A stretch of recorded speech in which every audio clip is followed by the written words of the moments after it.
Alright guys, before today's episode, just a wee reminder that we are now on Patreon. For as little as £3 a month, you can get access to an extra episode every 2 weeks, plus bonus content including from the live shows, and first access to tickets for the upcoming live shows, including ones that we'll hopefully be doing at the Edinburgh Festival. And there is also some exciting news about this year's Edinburgh Festival in August. Yes, we are all doing the Fringe in Edinburgh. Separately. But all shows. at Monkey Barrel Comedy. What's your show called, Steve?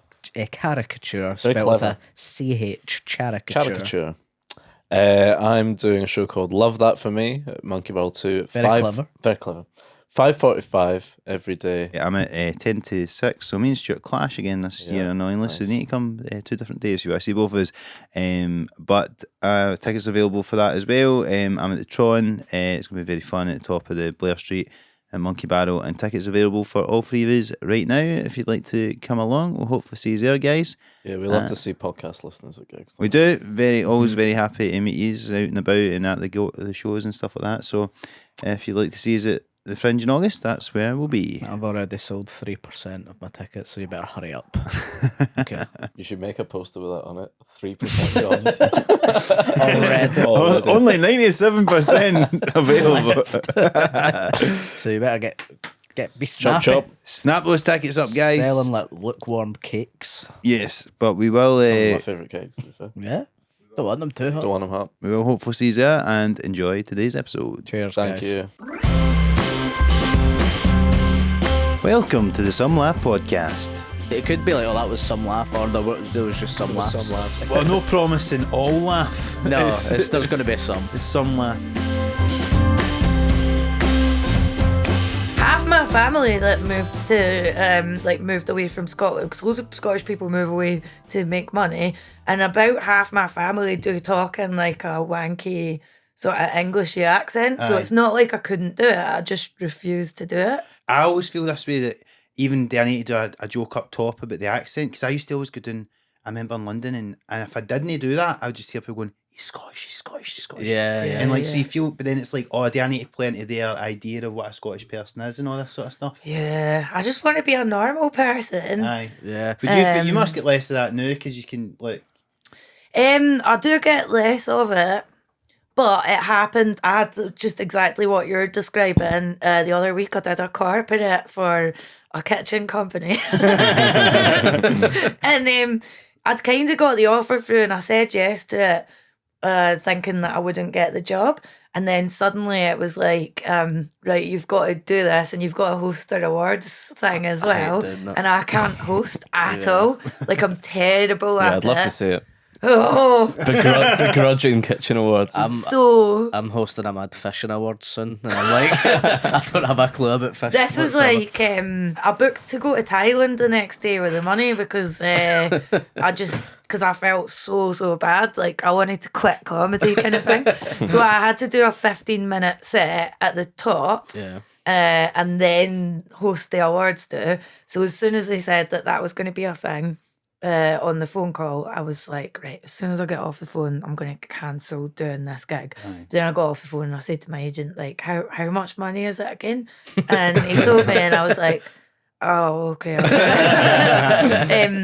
So I did my set. I tried to basically, if you condense down my current tour show to 15 minutes, you can get quite a clean set. But even when I do clean material, it's still not really like right for a corporate. So like, one of the bits in my current show that's doing really well is about euthanasia and wanting like my boyfriend to kill me when I'm terminally ill and stuff.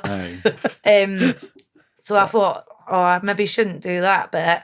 But then I did, because the gig was going so badly anyway, and it made them hate me more. And I've got loads of stuff about marriage that my boyfriend told me, don't do that at the corporate, and I did that. And it died. And then, anyway. Do you ever like try and write specific material for like about kitchens or whatever? I said, is this like the Oscars for kitchen fitters? Because it had just been the Oscars and they hated that.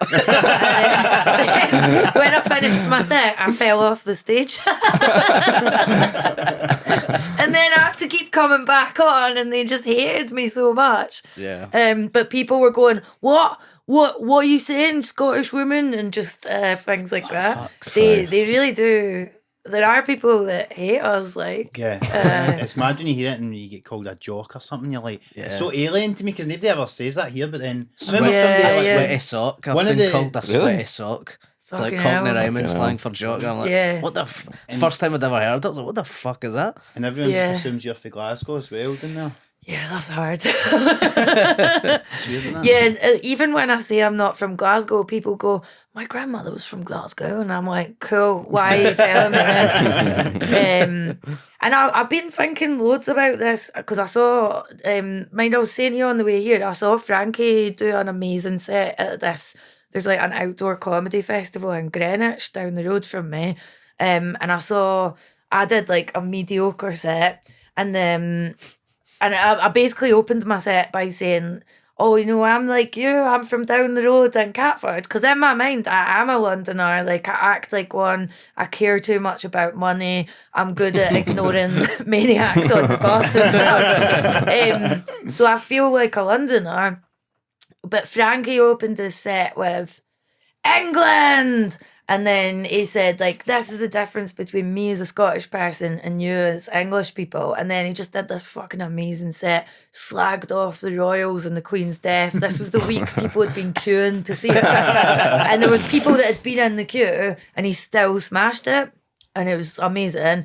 So when I saw that, I thought maybe I should be opening my set by being like, I'm Scottish and you're this. But I genuinely don't feel very Scottish. Aye. Yeah. Or whatever that means. Yeah. Because I sometimes think a lot of stuff about Scottish identity, like Burns Night, Cayley dancing, Scottish Haggis things. and all that. I think of it as quite a Protestant thing, whereas my identity is if you grew up having to hear someone being like, in the unity of the Holy Spirit, Almighty Father, and having a paedophile sing a cappella every Sunday.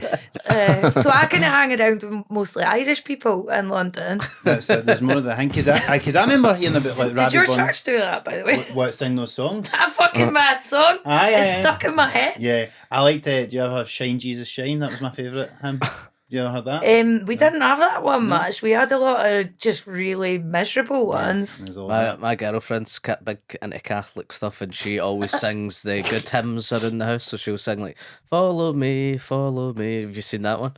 I think Leave we had your that in homes and primary family. school. That's how you get it. That's how they get you though. It's fucking mental when you think about it. It's like leave your homes and family, and it's telling you to do all this shit to follow Jesus. It's like it's not a good Yeah. message, but they're singing it in a wee But happy the melody's way. good, though. The melody's nice, so you're singing along like, I'll fuck my She's family. going to be gutted the day you do leave and fucking. I'm following Jesus told me, you know. We had all that I am, all that I do. Do you remember that? That's a similar vibe in terms of unconditional love for Jesus. I've not been a lot, so half my family are Catholic, half are Protestant. My auntie used to Oh, take cool. me, yeah, so it's a culture clash and that. But Yeah. my auntie used to take me to like mass and stuff.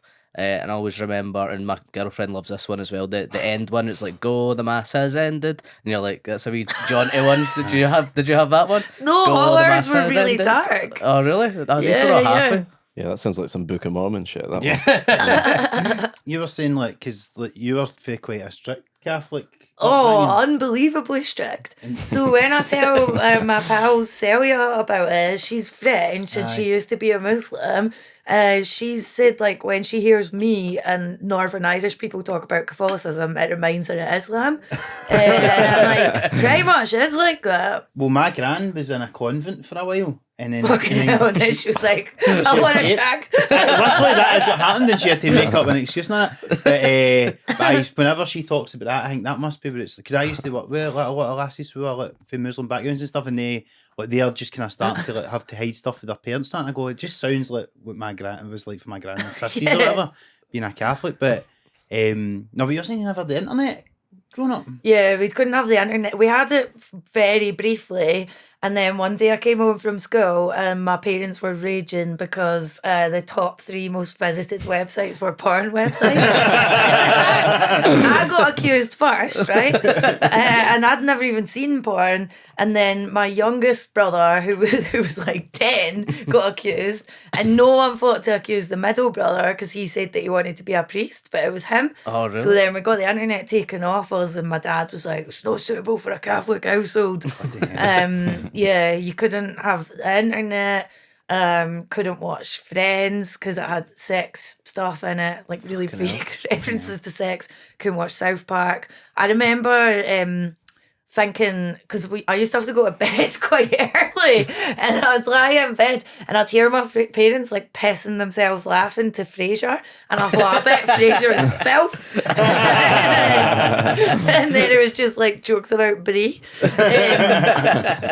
And then what else couldn't we watch? Oh, just before I left home for uni, I remember feeling like my mum's quite relaxed now because we watched the last ever episode of Sex and the City together, and I don't really have a normal mother-daughter relationship where we like go shoe shopping and cuddle or whatever. I don't know. Like, see, when it was Mother's Day the other day, my boyfriend was like, I was saying to him, like, I was looking at Instagram and my boyfriend was like, why every single year you complain about Mother's Day? Because I go, why does everyone want to date their mum? Because I just don't get on with my mum. And he was like, Fern, you've said this every year for the last 10 years. But anyways, me and my mum were watching Sex and the City, and I thought, finally, we're like a normal mother and daughter. But at the very end of the final episode, the slutty one, Kim Cattrall, is like, she's basically shagging someone, and she's like, oh, coming really loudly. And my mum went, see, this is what ruins this program. It's called Sex in the City. Should just be called In the City. Yeah. I'm just watching it for the city. She just wanted the bit where they all go to brunch kind of thing and talked about real estate. So I read your book, or listened to it, I should say, actually. But I'm currently listening to it. I've not Oh, finished it yet. don't just Stephen don't. Messi was class. long on. It's He thanks. only watched half of the film of Josie's. And We had Josie a lot. I'm the one that does The research. film of Josie's. Josie had that film. It was set in Clydebank, actually. Called Glasgow one. Yeah, yeah, I yeah. watched it because I want to learn how to make films, Aye. and I was just interested to see what they'd done. Yeah. Well, Stephen Yeah. watched half of that as well. But the point being was, so see, But it was a like, short film. Yeah. I only had like half an hour before I left the house, so I thought I'll stick it on. All right. And then I was like, oh, I've only seen half and I was enjoying it. And then I told Josie that as well. Wasn't I like pretending I'd seen the whole thing? Oh, I read the inside quite- cover of your book. I know I've listened to 2 hours actually. Oh, and it's great. It's a right. great Oh, 2 hours. cheers. Well, you might, because I feel like the way you describe Bathgate, it reminds me a lot of Clydebank, like growing up and stuff like that. But see if you just like the way that people treated you and stuff, and all the stuff, like it kind of sounds like a Dickensian. It's like it's just it's like it just felt like you just had nobody. There was nobody that helped you at all. Yeah. Aye. Well, no, but I don't want to sound self-pitying. But you don't come across like that at all. But it just I feels didn't like want it to you're. do It's that. like you're just going about life, and even the book is like you're like piecing it together, like almost like a fucking whodunit of like trying to figure out Oh, yeah. what's going on, and like you look at it from that perspective. But it just feels as though like everybody is just almost like all the characters in the book, certainly in the first bit, is like all willfully ignorant, where it's like your parents or teachers, doctors, just society in general. doctors. I couldn't say it in the book because I want doctors to buy it and read it, but I don't like doctors at all. Like, I can't stand them. I hate being around them. I hate when I meet comedians that are doctors. Like, apart from Kwame, he's lovely because I started with him, but I don't have any respect for them when it comes to autism. They're absolutely incompetent, staggeringly misinformed. I kind of don't think we should be diagnosed through. I don't think you should have to go through GPs because generally it's other autistic people that are good at spotting autistic people. Yeah. It was people were coming up to me at gigs telling me about it. That was how I ended up looking into it more. Yeah. Because I'd kind of thought it when I was 16, but then I got told, oh, you're not autistic because you're making eye contact and Aye. you've gone out with guys. And I'm like, guys have really low standards. But it's also the idea that autistic people are never going to date anyone. It's mental. No, that's crazy. And actually talking about that a lot, about how it's, you know, like primarily because symptoms, I suppose, of autism, like I recognise more in guys, but it's a lot less common in females, like for it to be picked up. And is that still the case? Well, no, there's tons of women getting diagnosed now, and people say it's because women are better at hiding it, but like I think as I show in the book, I wasn't good at hiding it. There's a lot of little cameos for Scottish comedians in it that like said pretty disastrous things to him, like Roscoe. They made me change Roscoe and Darren's Was name. Roscoe the person that you said, have you got that? This is so awful. So basically, I have to explain my thought process here because I'd never, and this isn't me trying to like absolve myself. If I've ever been a cunt to anyone, maybe sometimes I've been a cunt deliberately. There's been dozens of times where I've just been trying to bond with someone through sharing facts that I know. So when I met Roscoe, I asked if he'd ever looked into having the genetic disorder Marfan syndrome, and because I just read the Wikipedia entry on it, and I thought that he fitted the physical description of it. But I don't know why my brain didn't first go. Basically, like, see from being with... So my boyfriend's not autistic. He's kind of taught me, put yourself in someone's shoes first. I don't not have empathy. It's just that it's a bit slower for me. So I have to think first, how would Roscoe feel? Or how would I feel if someone asked if I had a genetic thing? Usually the first thing my brain thinks is try and share a fun fact. Absolutely. Yeah. But that's like... It's terrible though. I didn't know that was about Roscoe. I've listened to that, but that's funny. Yeah. And then And has he got it? No. no, don't- he's just got big eyes. He talks about that on stage, Yeah. but he's like, I've got these mad Icky eyes. Massive eyes, yeah. And then Darren, I said like really hurtful things to him about his weight going up and down. Was that about Dan, was it? Yeah, no, I yes, love yeah. Darren. Oh, was it about Connor? He Was would it? have... Yeah. Oh, was it? Oh, fuck. Yeah, they made me change his name, but he like I'd already asked his permission because you have to ask permission of almost everyone. Yeah. I I was actually interested. What did your folks find out? And like... Well, I actually thought there was going to be a big explosive row with my parents when it came out. Aye. So I had to get legal permission for both of them because the book's not very flattering about them. And my dad's really cool though. I'm like good friends with my dad. So I text him, can you email the publishers saying that you won't sue me?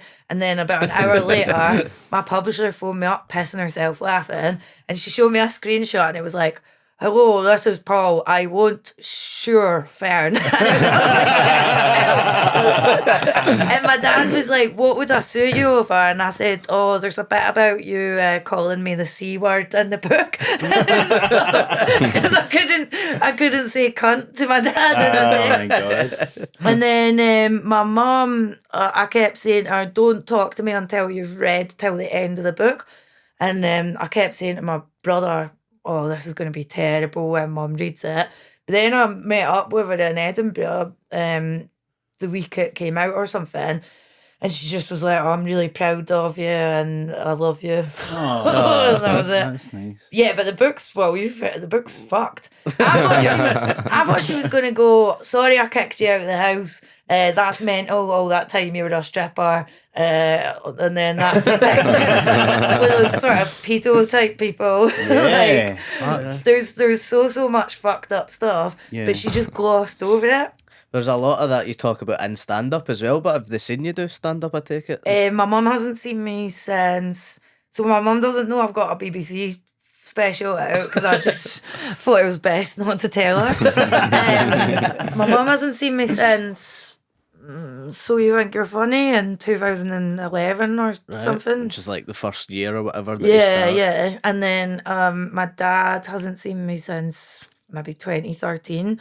But I don't understand why, if you have parents that come to your stand-up, like, what do you draw on to, like, do you know what I mean? If you have parents that love you that much, why are you doing stand-up? It's so weird to me. Yeah, my mum and dad never seen me do stand up. That's how it should be. Yeah, I think so. But everyone else thinks that's weird. No, I've been to see stand-ups where like their whole family comes along, and I'm like, well, what happened to you then that you're doing stand-up? Because I don't know.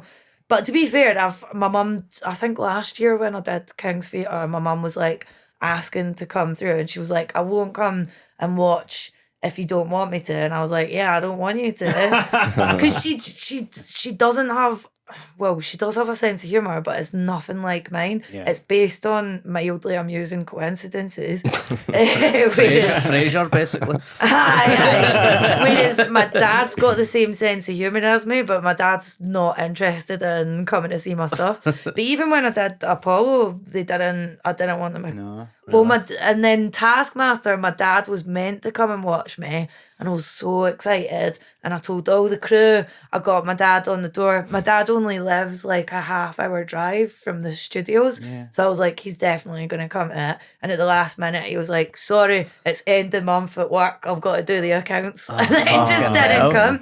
And at first I was sad, but then I was like, do you know what? I'm grateful to have such a disinterested dad, because this is going to feel another 10 years of trying to be a good comedian. That's it. And that's what you want. And do you know what, though? I think in their own way they will, but it's just like you would think that they would show you, but I bet you tell other people in their lives. Oh, I've heard of them bragging about me, but yeah. They never should to you, do they? So when my dad's response when the book came out was so funny, he just was like, because I said, I really think it's for the best that you don't read the book, and please stop recommending it to everyone in the office. But by that point, everybody at his work had bought it, like the accountants, the person in HR, like managing directors and stuff. And I was like, it doesn't reflect well on you. Yeah. I just was thinking, because I do think in kind of Muslim terms, like, this is going to bring shame on the family. There's a lot of, like, sex in it and stuff. And then Dad phoned me and he went, I read your book. Interesting. And then he just did an embarrassed laugh. And I said, oh, well, it got 5 stars in the Telegraph today. And he went, right, have you ever heard the Paco Rabanne? And I was like, yeah. And he went, did you know he was a real man? And I said, yeah. And he went, well, he's dead. I was like, okay. Had he just died, or was it like He he died just that found day, out? but I still felt like my Telegraph review was the That's a bit better, more isn't it? important thing. Aye. Something But I you do think my dad's autistic. Yeah, that's the start of the book when you're telling him. Aye, when I told him, he was just like, what are you having for dinner? And even when I brought it up again, he went, well, I always just thought you were an arsehole.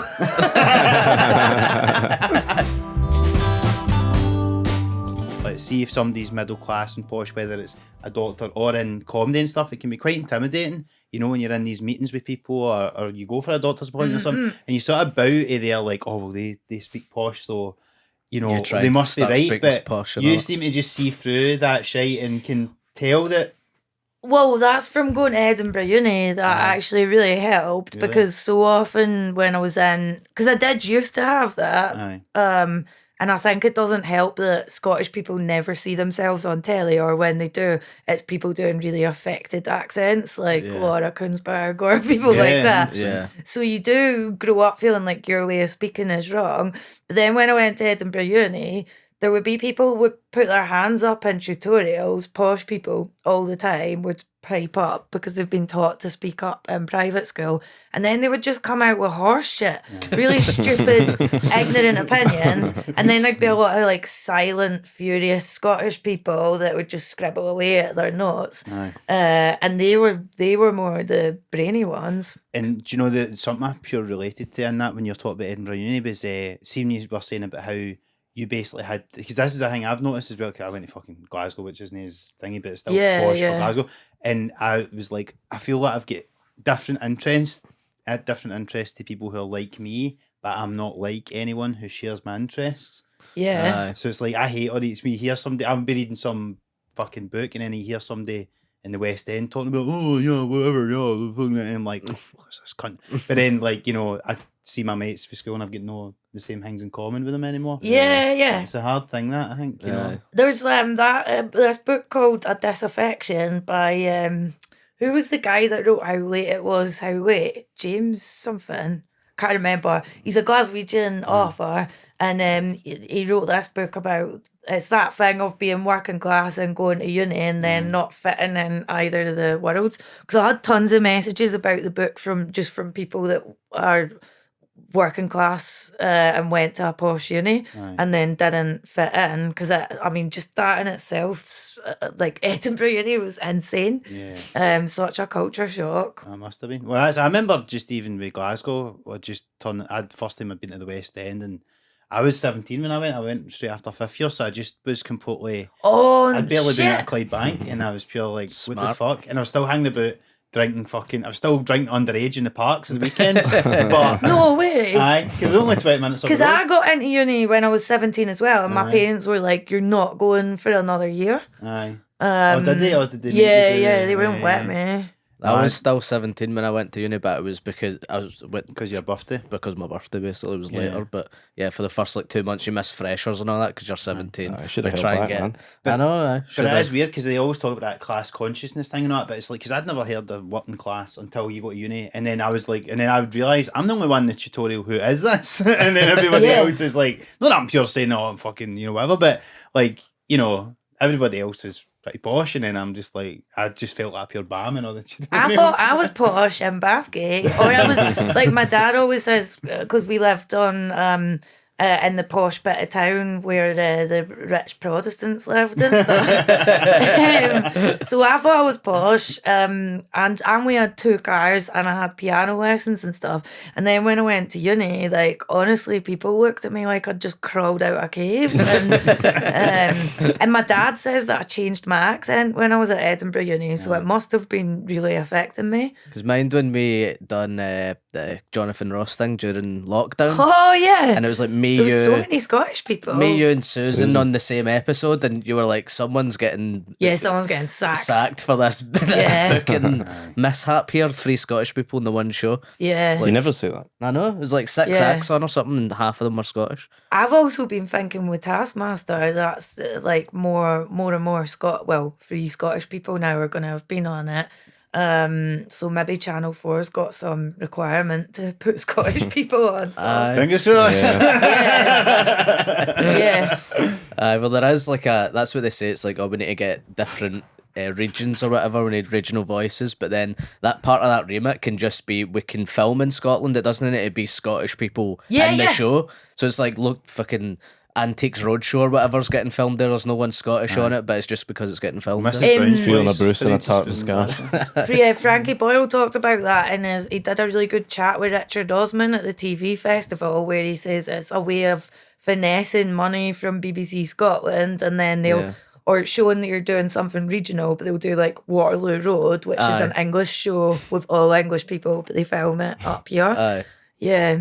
Or I keep wondering why there's never been a good like comedy drama set in Scotland where like, have you ever watched any? Because there are a few more dramas set in Scotland, but then no one's accents match up, or people are talking in a weird way. Yeah, it's like I watched The Rig recently, and it's on a rig, so it can be different people. But it felt like we have to set this in a place where it doesn't have to be the same region of like accent. Do you know what I mean? We can just get everyone from a the English ear doesn't hear it. They don't know the difference. I got paid to do an advert once that never came out, thankfully, but it was like, it's for LNER trains, and so obviously it goes to Edinburgh, so you need a Scottish person. I'm like, they're not going to notice that I've got a Glasgow accent. Why would I be going to Edinburgh? And they don't notice. But it never came out anyway. But I got paid, so. Oh, that's good. That's really a dream scenario. Still not even a sellout, but hopefully more and more, and I think that's the good thing about the internet and stuff now, is that like you can just put yourself out there, so it's like you don't need to rely on it being shown through telly and stuff as much.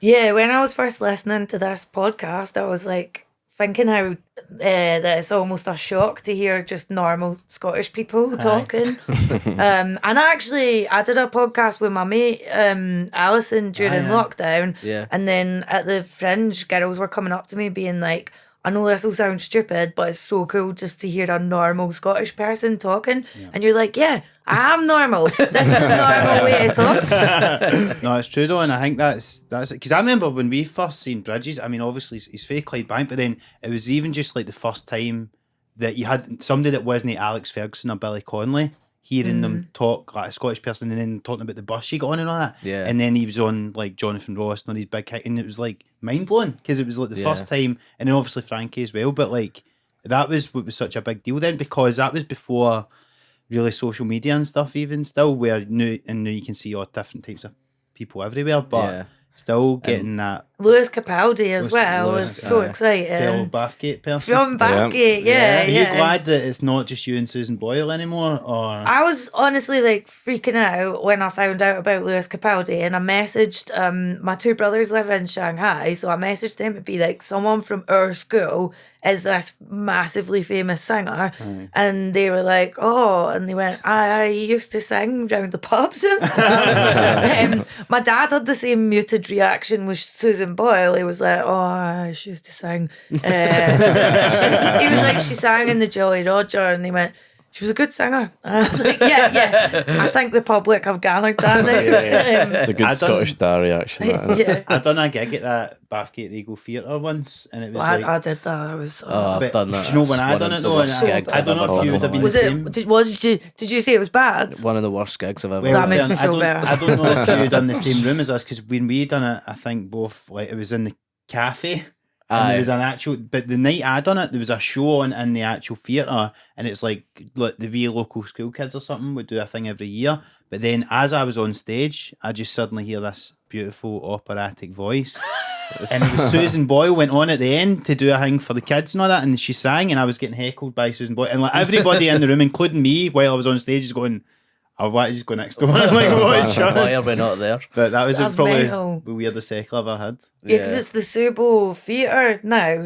There's a big, I think she gave money to it. And Oh, really? Yeah, It's named yeah. after her. Oh, there you go. And when I did it, I kind of had an inkling it wasn't going to be a joyful homecoming, because I never fitted in Bathgate when I lived there.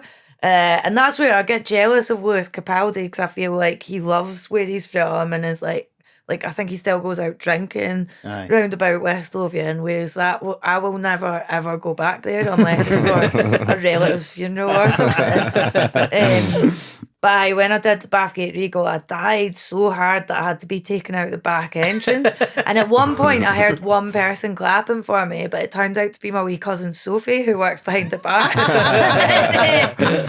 And as I was getting taken out the back, I came round the front to get in the car, and there was a woman just, you know, when women are too dressed up for a comedy night, that's always, it's a bad sign. There was a woman just in a strapless dress being like, she was shite, in this like horrendous voice. And I felt so sad, because I think you do want to do well. Like, at least you can play the King's Theatre and you're from Glasgow, and it feels like a nice homecoming. Yeah. Yeah. Although, do you know, I was really worried. It went well, but this is my first time I've done the pod since then, and it was really fun, but I was dead worried because it's the first time and I've seen you talk about this before, like people that would work with your ma or something would come, and you're just going, oh, you're right. going to hate this. But it actually was fine. I don't know, maybe they did hate it, but there was enough people who knew what they were coming to. But do you know what, because it's the first time I've really done like a big place like that, and because I'm from just outside Glasgow, all these people suddenly come that are know your parents or something, and you just go, you're probably going to hate this. And I was just trying not to think about it so much, you know. Yeah, I don't know how you find playing rooms that size. It's taken me a little while to. It takes almost more mental energy to play it, and I try and make everything as clean and simple as possible, and not like before I went on last night. I wanted to try some new bits, but I was like, no, just cut out any shite bits and try and be, even if you run under a wee bit. Yeah. I don't know, there's something about it takes more concentration playing that size of room that I think if people who play massive rooms all the time, they must be really physically worn out. Yeah, it would take a lot. It was my kind of first time doing it, and because I was So filming how it as did well. you find it? I loved it. Like, it's probably the best, my favourite gig I've ever done. Yeah. And it was, but I worked like, I was the last fucking however many months have just been constantly working on that show. And like you said, though, there was bits and I was like doing them in the warm-up shows and all that, and I'm like, this probably isn't going to make the cut on the night, because it's event I was a bit even unsure about. I was like, nah, and I just try to keep it clean. But it was fun, and because I'd been doing it in small rooms, it just was easier, kind of, because I could just, and you're getting a bigger laugh, and you've got those couple of seconds more to even think about the next bit and all the rest of it. So no, I loved it. I was really lucky on the night. Just everything went great. So I was really pleased. I was in the audience. It was great. You were. Yeah. Had a few messages for people that were just sitting near you and were like, "Oh my God, Steve is From the Some Laugh podcast. No, because it was like I was surprised I hadn't been in the King since I was a wee guy at panel or whatever. But like I was surprised. It's quite shallow. Obviously, it's massive up the way, but It's tall, it's yeah. not that like you can kind of see the back of the room. I don't know what it's like on stage, but Can't really see much, but No, you can't. no. it feels Yeah. like quite. I thought It's it would have intimate been for a big yeah, place, you know.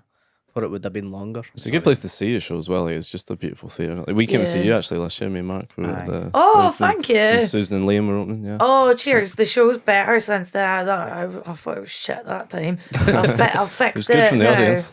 Oh, thanks. But last night was like loads better. Is it the same show still? It is the same show, but I've fixed and changed loads and loads of bits. Yeah. Because that was before. See, when I always fix a show, it's when I'm in Melbourne, and when I did it last year was the day before I went to Melbourne. Anyway, that's boring. The thing about people coming to see you, no, what annoys me is people that I only randomly, vaguely know messaging me to say they're coming to see me, but I'm quite a cantankerous person.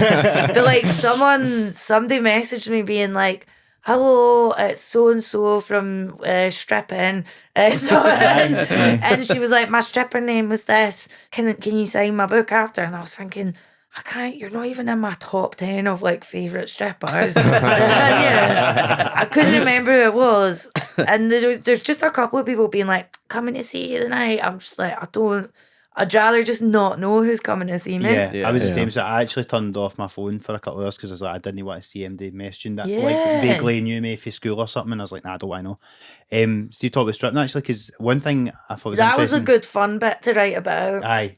Well, what was interesting to me was like because you described it as if it was pretty kind of boring a lot of time. And you just sitting Yeah. about, and I thought actually, Said about chatting to disabled guys. yeah. But the way It that was. What? Have you not got to that bit? No, yeah, no. Yeah, That's you just actually really- kind of I was going to be frequent like, the just clubs. skip to those chapters. What chapter is it? 7 and 8. Cool. And that because that's the kind of that's the sort of regulars that would come in a lot. Well, nobody was. Basically, the strip clubs are empty for a lot of the week, especially Scottish strip club. I always thought they're missing a trick on the free fringe by not having the pubic triangle bit as free fringe venues Venues, during the yeah. day. Yeah, 100%. Because you use every fucking art place in Edinburgh. The Fringe was quite busy No, but like, why don't they have stand up in there like, until During about the 7 day. o'clock? Do the- stripping during because the the day, though? strippers are working. What, during the day? Is it? Yeah, But yeah. is it that busy? What time Or does I it guess open? during the It's a free bit busier. It depends where you're. So the triangle ones, the Western bars open from like lunchtime. But that's where strippers go to die. That was the worst one. So if you get Um, like an early slot, does that mean you're kind of bad at your job? Or is no, it... no, you pick your shifts. Oh, You're do you? self-employed. Right. You think it's like Um, Alan Partridge being demoted to like a morning The shift? great- No, Yeah, no, fucking you hell. pick when you come in. Here's a mad legal thing. You're not allowed to say a group of pneumatic titted strippers bullied me because you're saying it about a group of people and that group could all sue you. So you have to say some. Some of them So, do. yeah, yeah. Interesting. So some of them... Well, I'll keep getting told don't refer to the legal read ever again. But I had fun writing those bits. I thought it was quite an interesting parallel with stand-up and like the actual relationship to the audience. Just in terms of like, no, that way you go, right, they're Getting coming heckled. in. Getting heckled. Yeah, and yeah. just us v them and all this sort of stuff. A wee Do you bit. get It felt like a bit... So you get heckled. Well, you get used to having the same conversation over and over again and trying to come up with different responses to men saying the same things. But I definitely changed a lot from doing it because I was quite shy when I started. That sounds weird. When I started it, I was quite wouldn't say goose, and I remember my flatmates at the time going, "I can't imagine you doing this. This is mental." And then by the time I came out of it and went straight into stand up, I was very cold and very like had been radicalized against men. So that's kind of there's this actually, funnily enough, there's this wee guy that anytime something successful happens to me with work, this wee guy who I told to fuck off 10 years ago makes YouTube videos about me saying like that I shouldn't be getting the work I'm getting. Fucking hell. I need to explain this scenario. I've already talked about this on my own podcast that I'm starting, right? So about 10 or 12 years ago, I was sitting at a gig and this wee guy that looked creepy came over to me and was kind of hovering over me, and I was sitting in an armchair at the back of this gig. And I growled at him and told him to fuck off, and he's never let it go. Like when I've written articles online, he comments underneath saying I'm a bad person. When Taskmaster came out, one of my friends was like, do you know this guy's made a video about you? And he's like, I love Taskmaster and now I can't watch it because Fern Brady told me to fuck off. And he admits that's why he doesn't like you as well. Yeah. Fucking hell, and I'm man. sorry I did it, but I had just come out of stripping and I fucking hated men coming near me in any way. Bloody Have you spoken about this publicly before? Like, does he know that you know? No, this can be maybe an it was exclusive. commenting under this, yeah. This can be an exclusive. Sounds apologies, but I'd quite like to say to you, fuck off, mate. Right? He needs to let it go. I like, was not a fan of this podcast, maybe this episode. I was No, a huge he's fan of some laugh until Fern came on. Oh yeah, with one less listener. But also those stripping chapters came out at the time. I was going round and round doing a script based on it because I thought it'd be quite funny because I kept trying to explain to the BBC, look, there's going to be, you won't have a single tit in this show. You don't need to worry about nudity because nobody ever wanted me to take my clothes off when I did that job because I had such an objectionable personality. Like, honestly, there was so many times guys would just be like, I'm not talking to you, or they'd throw money in my face and storm out the club. Fucking hell. So I thought it'd be a good script. The BBC thought otherwise. So then I put all the most fucked up bits that weren't allowed in the script into a book proposal and the sample chapters, and then that ended up in the book. And you mentioned, and I had heard you say this before as well on stage, I think, but about Colonel Gaddafi's sons or something like that. The nephews. And how mad is this, right? When I was first doing that show as a work in progress at Monkey Barrel, someone said that one of the bar staff was like, oh, I love this bit of Fern's show because I used to be a stripper. And the Gaddafi nephews did come in. Oh my God. That's mad, eh? Wow. So they must have, I don't know if they were at uni in Edinburgh or something. Fucking hell. Yeah. With the sound. No, they weren't sound. See what you like about They offered me huge amounts of money to try and get me to have sex with them. Right, that sounds- But obviously I've sanitized that in my stand-up and said like they just wanted a dance off me. Yeah. They were like, we are the Gaddafi nephews, and they were showing me all this money, and I was Right. like, no, we're not prostitutes. Fucking hell. So yeah. I remember the first time I seen you do stand up at Red Really? Raw. Because I when used to was go, that? Well, it must have been, it probably would have been about 2010, 2011. Because I used to go to the stand a lot before I'd started. Oh, cool. And I always remember seeing like you and James Kirk and Jamie Dalglish. They were the people. Oh, that I would love stood- Jamie Dalglish. I Aye. was just thinking about him. Yeah, so they were the people that stood out. But I always remember. cool. But do you remember your actors? Because the thing about the Don't say. you had a prop. Oh, don't. That's really embarrassing. I was hoping you wouldn't bring that up. Yeah, that's really embarrassing. Do you want to say what it is? Or? No. Because the one thing I thought about it is, do you want me to say it? No. I want to know. Right. No, we'll not put don't. this in the Please episode. don't tell them. But all I'm going to say is, it's probably worth a lot of money now that you've been on. You've got Yeah. big in it. You could probably. Well, that was my. I had like a posh Glaswegian boyfriend at uni, and that's who I mentioned him in the book. Because he left me for a really posh Tory, and I was like, what a betrayal. 'Cause he was Scottish as well. But I mean, he God's sake, probably isn't sees me now and thinks that was a lucky escape from that nutcase. And that was a gift that you gave him. Has he still got it, Jane? Yeah, it was like a joke gift, but then he wouldn't give it back. And at the time, I just started stand up, and I did quite arrogantly think, well, if I get quite big, this guy's gonna have this thing. It was I can't say it well looking you in the eye. You Well, it was can like- say it. It was like a mould of your vagina. Is that? But it was a joke gift Yeah. given as a joke to someone I trusted. This is basically he like revenge porned me by keeping that. Yes, so Yeah, well, it's that's quite an analog form of revenge porn. Isn't it? Sort of like what the cavemen would be doing.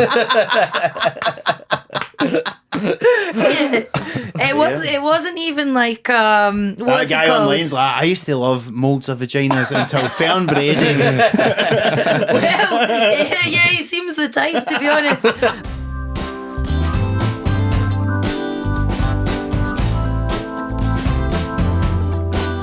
There's a bit in your book when you were talking about you say about autistic people at the best can be like the emperor's got no clothes sort of thing. Which I think, The Emperor's New Clothes. Yeah, yeah. Well, Hans Christian Andersen that wrote The Emperor's New Clothes was speculated to be autistic. Really? Yeah, because a lot of his stories are like The Little Mermaid. It's quite an autistic story about feeling like you're in this world where you don't fit in, and she's got no voice and all that. And coincidentally, I used to watch that on repeat when I was 4 because I loved it so much. But yeah, a lot of Hans Christian Andersen stories have got big autistic themes. Aye. I don't know that. I've never read that story or whatever, but I just automatically think Emperor's New Groove. Has it got anything? It's such a Steve take. Has it got anything? Is that a parody? What are of you it? on about? You know Emperor's New Groove, the cartoon? No, what is it? You know the Emperor's New Groove. Yeah. Has it anything to do with that? No. I assume they took the title as like a play on it. It's a wee it's play a on reference. words. What like is that. the Emperor's New Groove? That's what I want to know. Well, you went to see. I'm Stop palming this off onto me. I'm not getting involved in this shit, ref. because I've just seen it in passing, but I know that you just went to like a fucking shoes shop one time and you watched it. My mum used to always drive me to Livingston Designer Outlet, which you'll know. Why? Because her and my nan wanted to go shopping like every week for my fucking childhood. And there was this shit shoe shop they'd always go to, me and my sister, and they would have a VHS of the Emperor's New Groove. And we'd But just sit aren't and you watch from it. Falkirk or I'm from something? Fife, so it's not that far. Oh, right. I Yeah. didn't know it was a destination shopping area. That's It is mad. if you're mama. Yeah. There's a lot of put it in the radio and stuff. Yeah. Oh, that's mad. The Emperor's New Clothes. It's It's not good, just your book that Steve's not read, by the way. It's a lot of them. I've not read a lot of it. It's a good reference. It's a good reference to have, especially if you work in comedy and especially if you do the Fringe. The Emperor's New Clothes is about an emperor who wants to have the finest clothes made out of golden thread, and then these two con artists say to him, we've made you this outfit and the thread is actually so fine and so exquisite that you can't really see it. And then they pretend to spin this thing and make him an outfit. Then he's they put naked. it on him and he's naked. I've heard and this. everyone This goes, is you look similar to Emperor's New amazing. Groove. This is big Emperor's New Groove energy I'm feeling here. Getting Boss Baby vibes from this. What's baby? Getting Boss Baby vibes from this. Big So time. you do know I it. know that. I do know that. Yeah. Yeah, of course. So say there's a show at the Fringe and more and more people keep saying that's amazing, it's so amazing. It just takes one person to come along and go, there's a pile of shit, and that'd be like is that like an Emperor's New Clothes? I have Yeah. Well, the example that I was going to use was about when you talk in the book about the kind of double standard towards particular female comics, but not. You also mentioned like even female newsreaders and stuff, the way they need to look on TV. Oh yeah, and you're And supposed to pretend that it doesn't matter. Yeah. And I just thought like it's a lot of people just don't bother pointing that out, but the fact like you're always been very vocal about that sort of thing, and it is just such a weird. I don't know if it's like a middle class thing that people just don't want to mention it, but it's so true, and it's like you say, it's like even fucking Fiona Bruce or whatever hosting Question Time, you've got to look a certain way, whereas like you've got your fucking Adrian Childs or your older stand up or whatever on the panel poor shows. Adrian Whatever, good guy, you know what I mean? But I have a story about that. do you? Well, but should I say it again? I never want his feelings to be hurt because he's so lovely. Is he nice, eh? I did some radio thing with him, and he's so nice. But as he was, so basically he gave me loads of non-alcoholic beers, and he's done a lot of really good work on getting people to not binge drink, but Yeah. still drink sensibly. And I just think it's great. So I was like, God, I can't believe how sound he is. And he was like, I've been watching your stand-up. I love it. I sometimes go and see my pal Frank Skinner do Works in Progress. And the whole time he was talking, I was like, why am I getting a bad, guilty feeling around him? And I just was like, just tried to shake it off. And then as the night went on, we were on this late night radio, I would look over at his kind face and I'd think, but why do I feel guilty whenever I look at his face? It's so strange. And then the show finished and he was like, I've got a holiday home in Croatia where my family's from. If you ever want to use it, just text me and stuff. And I was like, I still feel guilty. And then I was lying in bed that night thinking about it. And I remembered I'd written an article years ago saying, if you're a woman to get on TV, you have to be posh or pretty. If you're a man, you can look like Adrian Childs and stuff. And I was like, no. Because you kind of just throw a name out there. Because obviously when you're at the start of your career, you think, well, I'm never going to meet him. Yeah. And then... And that's funny. 15 years on and Mark's using him as a reference as well. I've done the exact same thing. Maybe you got him some work. Maybe that's why he was so nice to you. Because somebody read that article, but I can't get Adrian Childs actually. Let's get him in. He actually does amazing with women. Like he's You should look up all his different ex-girlfriends. Does he know about the article? No. I don't want him to ever know. Right. I don't want him to feel bad He's a big about listener to the Some Laugh podcast. Oh, he might be. You never know when a podcast thing's going to go viral and like destroy your career. We'll clip that and we'll tag him in it. Imagine that. That'd be terrible. I would never do that. The thing about how much you have to care about how you look in comedy. I remember when I left stripping, I was like, I'm never shaving my legs or armpits ever again. Like, ever again. Even with my boyfriend, I'll do it sometimes as a treat. Like, I grew out my armpit hair for ages there, and he was like, it's fucking disgusting. And I went, until you shave your armpits, I'm not doing it. So it really did radicalise me. But then with comedy and worrying about what jobs you're going to get on TV, it does become such a massive thing. Did they see when you worked in like strip clubs and that? Did they make you do all that, or was no, it just no like one makes you do anything? But you're obviously driven by. You don't want to get like a niche group of customers that want hairy-legged women. But what we used to do, if you couldn't be bothered shaving your legs, you could just wear stockings. And then you just wait until your legs got so hairy that the hairs started to grow out of your stockings. So yeah, you do that. But no, you can pretty much be on like the edge of being sectioned, and you can still work in a strip club without getting sacked. Like, I was talking to my best pal the other day because she didn't work there. She's just a normal person, but she came to visit me at work a couple of times. And she still laughs about it. And she was like, oh, I always remember the time I came to visit you and a girl was getting sacked. And while she was getting sacked, she was beating up her boss with her high-heeled shoe. And my pal at the time, my pal's gay, and she was going, oh, that girl was really good looking. And then she said they turned the lights on at the end of the night and she was like, ah! Because the women was like so old and haggard looking. So, do you know one thing I thought was really great about the book as well was because obviously you're very open talking about your autism and your diagnosis and things like that, and what I thought was great, particularly in the early chapters when it's your childhood and stuff, and you tell a lot of these stories for the perspective of that you kind of had at the time of like quite confusing often stuff that would happen, people not understanding and things like that, but then you would also give the context that you've got now in hindsight from learning about your diagnosis and about the traits and things like that, and giving a bit of context of like, I now know this is this, and explain it to the reader as well. And you must have learned so much, like having to reflect for the book about these previous experiences with the knowledge you now have. Well, I mean, I was obsessed with reading about autism at the time, and my poor boyfriend had to hear me talk about it every day for maybe 3 years. Like every single morning, I'd be like, here's the latest study I've read. So, but because not everyone's interested in it, that was why I thought I'll try and use storytelling stuff that I've learned in stand-up and put in a wee story and then like footnote it and say, why is this relevant to autism at the end? And yeah, that seems to have worked. Absolutely. So I'm glad. Because otherwise it can be quite dry reading. Yeah, but no, it's great. And there's so many examples of stuff like that happening, and then you just go, and this makes so much sense in retrospect with what you know now. But at the time, it was just like, it seems like nobody around was understanding you.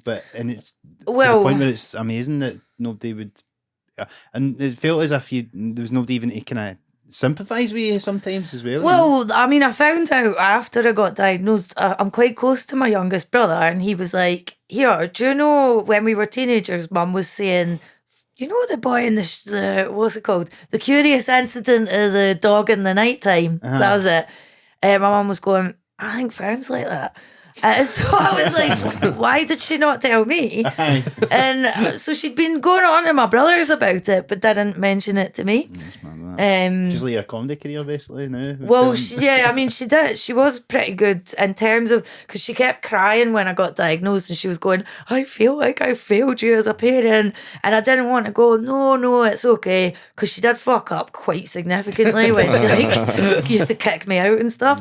But I went, you haven't failed when it comes to food and hobbies. Because I did grow up eating very healthily. Yeah. And And there's a nice moment at the end of, so when you're discussing your mum and stuff like that. Can I just say, by the way, in that last chapter though, that the fact that the advice you get at the start of it comes from Raymond Mearns is fucking Did you amazing. like that? Oh, I thought it was brilliant. And I haven't asked Raymond if that was all right, but I figured it's like a nice thing. It's amazing. But it'd be hopefully funny if it's Mearnsey that sues you after all this.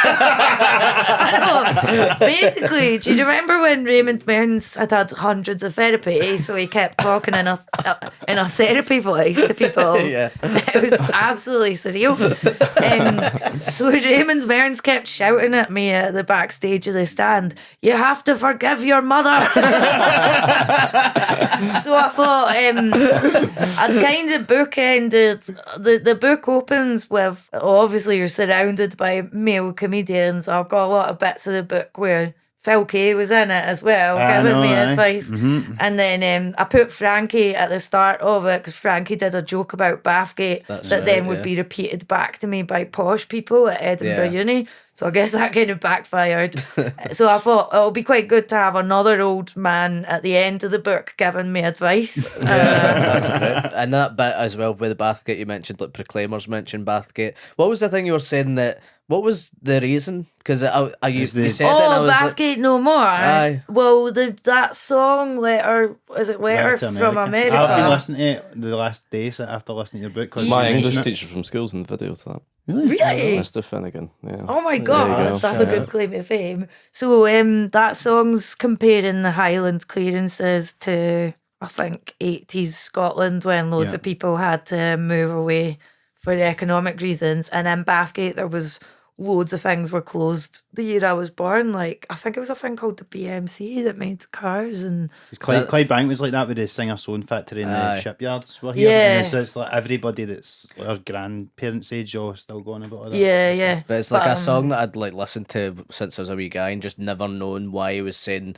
all these places no more. I just thought it was catchy. I'm actually annoyed that Clyde Bank's No, in it's it. really sad. It's a really That is sad really song. sad. I don't know why they never mentioned Clyde Bank. What the fuck was happening in Linwood? But I feel like I'm always jealous of Glaswegian comedians because I say that in the book, like Glaswegians have such a big identity, and you can always go on about how shit it is, whereas like my town's just not known at all. And I was saying this at my gig last night, I kind of get annoyed how much Glaswegian comics almost mythologise Glasgow as a terrible place because frankly it's amazing. Everyone's really nice to you. I like how people are both working class and very political, and like people are really seem engaged with intellectual stuff. I've got a bit of a theory about that, and I think it's basically just because we get free uni in Scotland. It's a working class city, but see in other parts of the UK, like you need to pay $9,000 a year to do it. So. Listen, I mentioned that in the book as well because I've had, in fact, I just fucking had a posh English person make a dig at me the other day about it. This is really weird. I was doing a book event in St Andrews, and basically this neckerchiefed English aristocrat was my taxi driver to from the airport to St Andrews. Is posh and your taxi driver's fucking posh. Honestly, he was like, oh, you've got the accent. And he went, so what are you going to St Andrews for? And I went, I wrote a book. And he went, what? And I went, I had to actually write him and go, I wrote a book. Well, he brought up in the taxi, he was like, "Oh, obviously you all get to go to university for free." And I went, "And you know what? I pay loads of tax in England now, so it worked out quite well for you." Fucking, I've had people saying it to me online as well, and I'm like, well, I didn't have any. Do you not think it's maybe balancing out the massive inequality between us and because the southeast of England, the wealth there is, for me, unimaginable until I saw it, and the amount of opportunity. 100%. Yeah. I know, that's why I think even gigging down there seems like a different world. I like gigging in London, but like the southeast, which I've not really been to that much, but like even when I've just went to, I remember one day I just went to St Albans, and I was like, fucking hell, that's a different world. What celebrities live there if they don't want to live in London. Yeah. I also, with the book, I kept thinking, how can I make this interesting to non-autistic people? And I was like, I just want to write something about being working class and Scottish and Catholic and stuff. And there was a bit where I mentioned going to Freshers Week at uni, and I got off with this English guy, and I'd never seen like big tall men before. 'Cause, like, if you think about it, and my brothers were telling me this was a thing in communist China as well, as Chinese people used to be a lot smaller, and now younger Chinese people are taller because there's more wealth and better nutrition and stuff. And it's like when I come to Glasgow, I feel like I'm on stilts because I'm so much taller than people, and there's a lot of like Scottish guys are generally smaller, Irish guys are generally smaller as well. It's mad, isn't it? And just it's to do lack of with sunshine. it is Just amazing how guys you like me and can, you. it's a physical thing of seeing, like, you know, economic fucking Yeah, status or whatever into it, but you see it in people's fucking genes, basically. Well, I always say when I go to Australia for gigs, I say to my audience, it's so painful to see like how good looking and healthy you are, because you can see a lot of them have Scottish and Irish faces and they'll have freckles and stuff, but it's like, what could have happened for us if we'd had all the right growing conditions? We're like plants. No, you're right, because that is just British people basically over there, and they're just right conditions and all that Yeah, stuff. yeah. A little better, but Yeah. But no, the book is great. It's so funny, and like you're so open and just Well, perhaps too open. No, I don't. If I was single, I wouldn't have written that book. I was just going to ask you, because you obviously talk a lot about people's misconceptions and stuff like that of autism. Is there like one in particular, like what's the most common like misperception people have about autism, or what's the one that annoys you the most, would you say? Oh, I remember a good friend who's lovely when I got diagnosed saying, "Oh, I'm really interested in things like autism and sociopaths and stuff." And I thought, hold on a minute. That's two very different groups. Now, a sociopath will be charming when they want to be, and they understand social hierarchies, and they can switch on the charm like that. So there's a lot of sociopaths in comedy, and when they're around powerful, influential people, they'll switch it on. Yeah. Whereas I fucking went to a Taskmaster finale party recently, and it was like one disastrous social interaction after another. It was absolutely abysmal. That aside, it was lovely to read about your experience Oh, on yeah, Taskmaster yeah. and how Yeah. that you felt you didn't need a mask and you could just Yeah, be yourself yeah. basically during the tasks and all that Yeah, sort of yeah. stuff, and that you got a really positive response to that. Well, it was kind of just because it was nothing to do with the producers are lovely, but I thought, I'm not going to say to them, "Oh, by the way, I'm autistic" or anything, because I don't want to jinx it. I don't want them to regret hiring me. Yeah. Know how when you do TV stuff, you're like, I have to just do everything right. And I didn't want to seem precious or anything, but I thought I can either, because I kept getting this thing where I would see myself on TV and I'd be like, oh, fuck, the way I move and speak is so embarrassing, like I look like an idiot.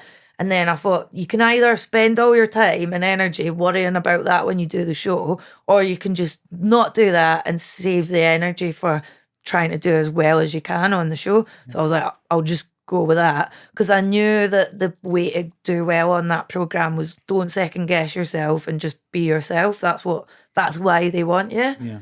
And I'd had people requesting me to go on it and stuff, and I was like, I wonder why they're saying that. But once I started watching it, I was like, oh, I see. So all the things I normally try and suppress, I was like, just go with your instinct. Yeah. That's brilliant. But yeah, it was really good fun. And that's probably a good metaphor for life as well. Just that you should. Well, just try but is it though? I don't think it is, because in a normal job, you do actually have to cover. You have to like constantly This is, by the way, this is something I've become very interested in, is neurotypical people, and my autism therapist was telling me about this, they have almost a pathological urge to try and smooth things over at any cost. So say, the example my therapist gave was like, say all your limbs have been amputated. If you're not autistic, you'll go, oh, but do you know what? I can still do watercolours with a paintbrush in my mouth or something. Or like if I tell people I'm autistic, I've been saying this in my stand-up, people will go, oh, but do you know it's a superpower? And it's like, do you know what? You can just be neutral about it. Yeah. But no, I feel like normal jobs, they're not set up for autistic people at all. You have to just lie all the time so you don't seem insane. Yeah, no, absolutely. Well, it's just a lot of bullshit, but that's what's good about stand-up as well, though, I suppose. Yeah. You can talk just shit. Do you feel like, because Jimmy Carr says that it's like having a personality disorder for a job. and because you had that experience with Taskmaster, do you feel that way as well on stage, that you can be like, oh yeah, my favourite because when I went into comedy, I never went, know how sometimes people go into stand-up to get to other things, because actually I only realise now, when I started in comedy, I'd have meetings with producers like dead early on who'd be like, do you act? And I thought, why are they fucking asking me that? And it's because I've realised loads of actresses just do stand-up because they want to act. Yeah. And then once they get to, they drop stand-up. But I just went into stand-up thinking like, if I can make 30 grand a year, I'll be pretty happy, because I dread 30 grand's like the amount of money that affects your happiness. Also, weirdly, that's what Raymond Mearns told me would be like the peak of comedy. So he's like, very granny, I'm fucking happy, baby. Well, that's such a good impression. Yeah. So I really just wanted to do stand-up because that's my favourite thing to do, and touring and going to different countries and stuff. But then the way to think of TV is just that's like an advert for your stand-up. And Sarah Millican was saying this when we did Taskmaster. She was really cool at giving me advice on, because you find that the higher up you go, the more you get quite specific work problems where you're like, I don't know who to ask about this. Yeah.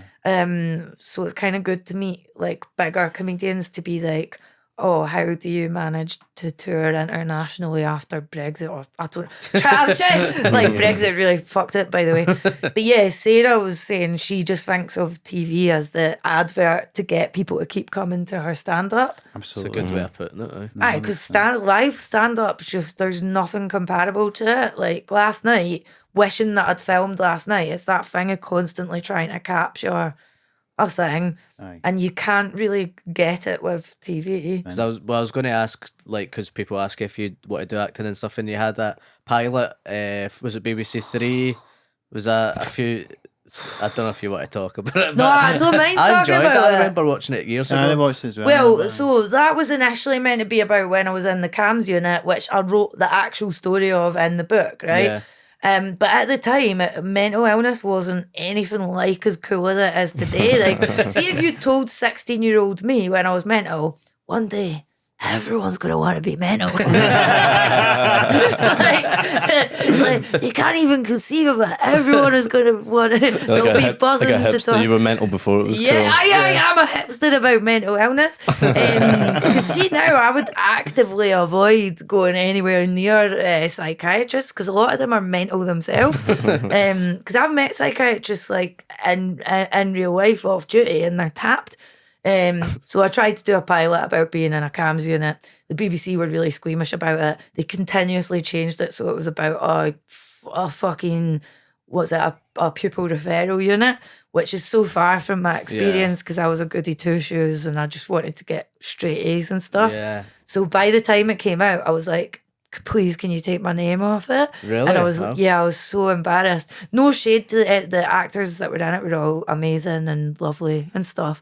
But I just was like, I hate this. Yeah. And then, incredibly, I tried to do a second pilot with the BBC, and it was the same thing again. They were like, oh, I think if you're going to do a thing about stripping, you should show more shame, or there should be more. They just wanted something from me that I couldn't do. Because I mean, that's just shows you how the change in like even society nowadays. Because like mental health people are so open about it, sex positive and stuff. Oh, like, I mean, nowadays that's the it'd be other like, thing. Sex work is work. so like that's the angle. Is it though? But then you'd think that's the angle they'd try and go for now, instead of like being ashamed about it and stuff. Yeah, but no, I would definitely recommend just do a book as a quicker way to explain in detail what you want to say. Because I've always been really funny about, even now I still say no to doing self-tapes for stuff because I don't want to act.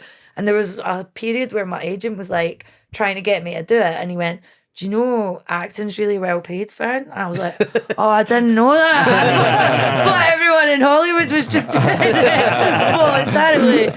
Like, singing's well paid as well, but I can't sing. So. You were saying you wanted to like make films as well, that you were watching. Oh yeah, that's what I wanted. So I'm thinking of changing jobs, and I need to hurry up and do it before I'm 40. I want to make films. I'll probably make a film about Bathgate Gala Day or something. No, I just was saying that. No, I want to make films because I keep looking for films about Scottish women, and there's hardly any. Like, and well, there's Red Road by Andrea Arnold, which is good, but it's quite depressing. But you never really see films about Scottish women. Yeah, I can think of. What's that? I don't know if that's the same one. Was it Red Road? Rose? Wild Rose. Wild Rose. Yeah, I was excited when that was coming out, but then they're not Scottish, are they? She's Irish. Yeah. Jessie Buckley's Irish. Her accent was okay, but it was Julie Walters' Scottish accent was terrible. Would you keep doing stand-up like while you were doing that, do you think? I don't know. I haven't worked it out yet. I just keep thinking I need to kind of get a move on with working out how to do it. Yeah. But yeah, I don't want to quit stand-up because after the pandemic, that was like one of the worst times trying to get... Did you have that? Trying to get back on stage? I kind of struggled for a wee bit. Oh, I had like crippling anxiety and... It was like being a new comedian all over again. How did you find when we done the Jonathan Ross thing? How did you find that? Because that was... I loved that, right? But... So that was like, what, 4 months into You it? hadn't gigged, did you? I hadn't gigged since the start. I didn't do any Zoom gigs or car park gigs or anything. Did you do I did them? a car park gig. Did you? Yeah. Is that how you prepared for Jonathan Ross? I can't remember. No, I remember the Jonathan Ross thing I was really happy with, but as a contrasting story, do you remember those live BBC gigs? Yeah. It was filmed in Bad or something. Yeah. What was it called? BAD. Yeah. And none of the lineup was Glasgow. It was like me. It was two guys that live about a mile away from me in Lewisham in London. And then Kimmy Watton. And I remember, I'm sure I saw CMB be like, I was born in that area and I'm not on the lineup. I was going to bring this up earlier when you were talking about the regional thing of like, it's just fucking mental sometimes, isn't it? We're like, we're going to do a regional thing, but we're bussing people up from London to do it. Oh, It's it was fucking crazy. Yeah. So for that, I hosted it, even though I knew I couldn't host. But again, because we'd all been out of work, I was like, I just need to take the work. Yeah. And holy fuck, I died so hard. And it was almost like a transcendent experience because you're like, I'm dying and it's all going to be on TV. And at one point, at the end of the show, I said, you guys have all been a lovely audience. Thank you and good night. And we had to refilm it because I looked like I was about to cry. So I had to go back up to people that hated me. And I was so humiliated that you were meant to walk off the stage, go round the audience and back into a tent that was the green room. But I was so embarrassed, I just walked through the audience, out of the venue, and like through, is it called the barras? Yeah. I walked through the barras just in a dress holding a mic in a daze. And someone from I remember only realising where I was because some old men were just looking at me like, what the fuck's going on? And the crew had to come out and get me. Fucking hell. And but after that, I thought, well, that's your first death on TV, so that's maybe a win because now you know what it's like to live through that. But it didn't come across on TV like it was a death or anything. It was absolutely abysmal. Did they add in laughs in? Because it was you were They getting. must- I don't They remember must have it added looking bad in- at all. It didn't look it bad, just- that's what they can do though, isn't it? Yeah. They say that even with Apollo and stuff, that if people die, Aye. they can just put them in Well, and did stuff. you Yeah. do that? Did you do like your whole set to no audience, and then they can like add in? Because I done that my stand up sketch show, and you had to do your whole set no audience, so they could cut back to that if you fucking made an arse of it in front of the audience. The audience for that were really nice when I did that. Yeah.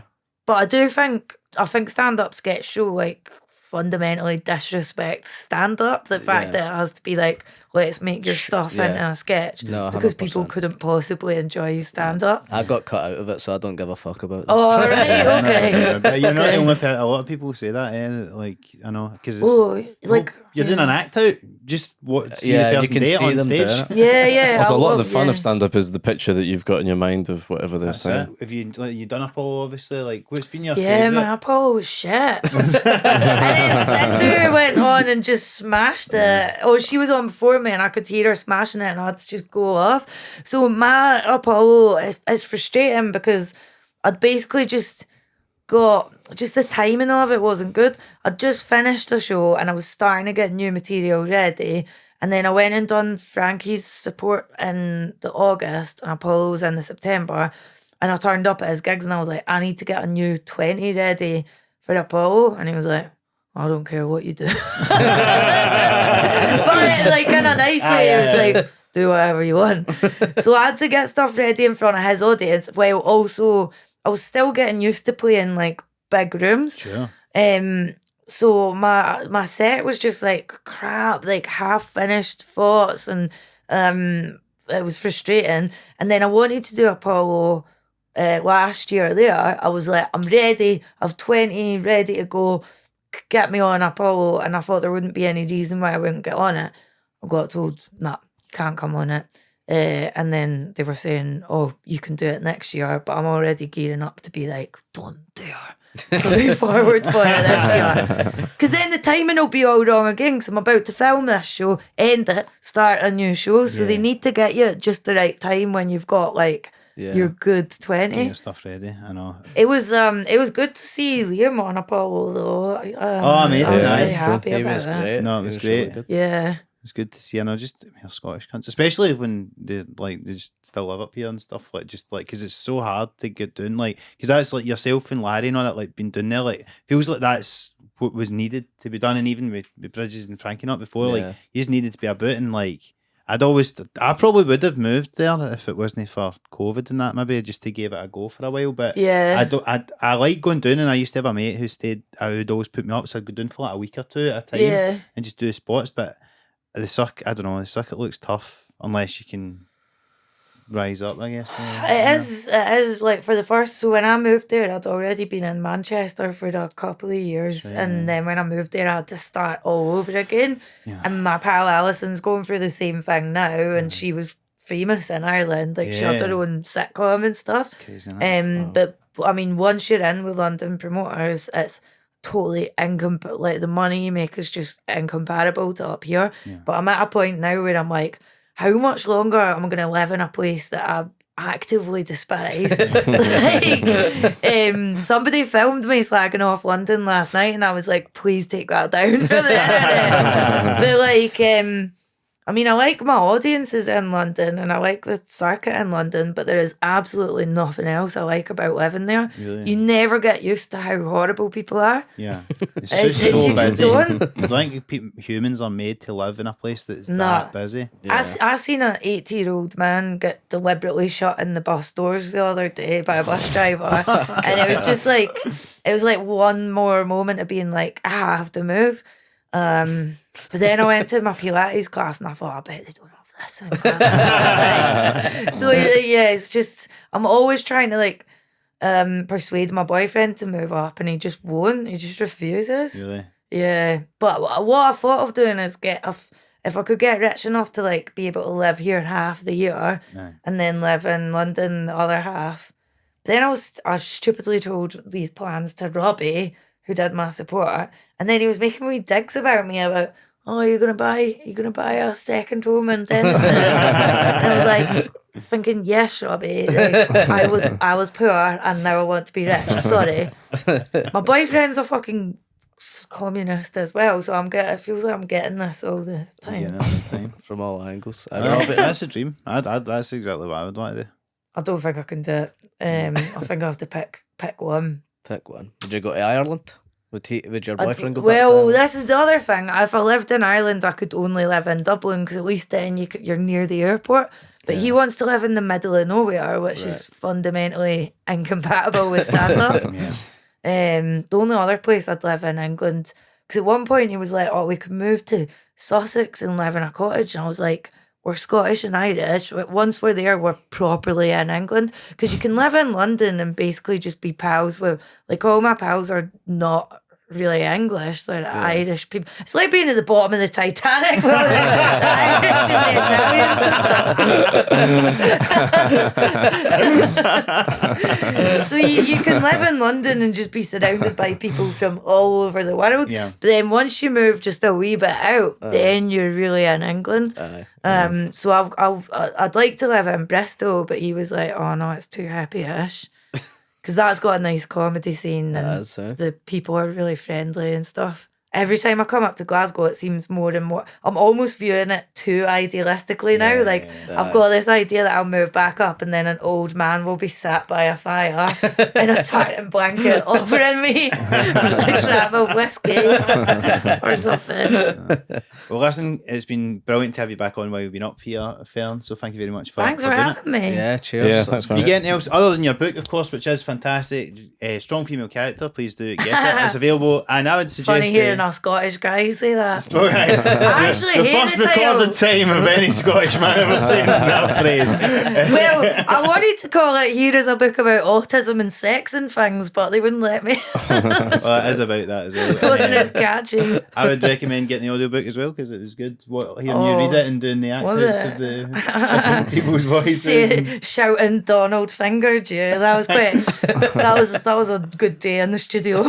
Actually, what happened was Matt, I had put it on and I was listening in my Kindle and or what do you call it, Alexa, and I went out of the car or something and my dad came out the shower and he's just like, he thought my sister had come home because he just heard your voice. He's like, I just unplugged it. I didn't know what it was. Didn't know my daughter was a stripper. That's amazing. That's funny, but no, it's absolutely brilliant. Anything else apart from that? You've got your own podcast, you say you're starting soon? Well, I'm trying to start one with my brother, but I don't think my agent's that keen on me because he was like, "What's the pitch?" And I was like, "It's just me and my wee brother having a chat every week." Sounds good. Does he do anything like this? No, he makes craft beer. Cool. That's so hipster. He makes beer in China, and I just thought it was like a chance to catch up with him. Yeah. What have I got to promote? Nothing. And nothing at all. Still on tour? Not well, yeah. I didn't want to say that. Yeah, I've got nothing to promote. Just buy my book, please. Yeah, Tell all your friends. Very highly recommend. But listen, thanks very much for doing it, Fern. And love Thanks. Cheers, Fern. Cheers, Fern. Cheers. as ever, please remember to give us a like and subscribe on YouTube. Give us a 5-star review on Apple Podcasts, Spotify, wherever you get your podcasts. And you can follow us at Instagram, TikTok, and Twitter at SomewhatPod. And email us at somewhatpod@gmail.com. But until next time, guys, we'll speak to you soon. Cheers. Thank you.